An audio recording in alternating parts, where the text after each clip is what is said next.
I was a company commander in a glider battalion in the 6th Airborne Division.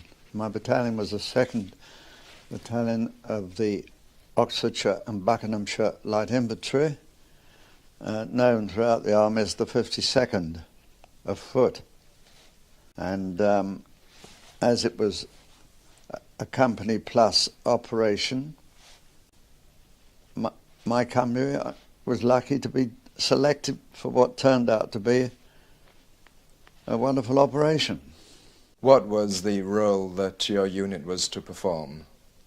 It was a coup de main operation, glider-borne, to capture 2 bridges in Normandy, to land soon after midnight, the day before the seaborne landings on the 6th of June 1944. For this operation, I was given 2 extra platoons and 30 Royal Engineers, so that was 150 infantry, 30 Royal Engineers, a force of 180. We landed in 6 gliders, approximately 30 men in each glider. Each glider containing 1 platoon of around 25 infantry and 5 Royal Engineers. When I was briefed 6 weeks before D-Day, fully briefed, under top secret conditions, of course, I couldn't even discuss it with my second commander or any of my officers. We were a very highly trained unit, as all airborne troops were, the whole of the American and British armies and all other armies of the Allies, of course, at that time, at the beginning of 44. And once I was briefed, of course, we did special training for the capture of bridges. I spent a lot of time at first planning, having the aerial photographs and given full details of what was to be done.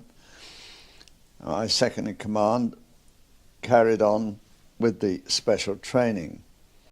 All I could tell them was that we were going to capture bridges on a big exercise.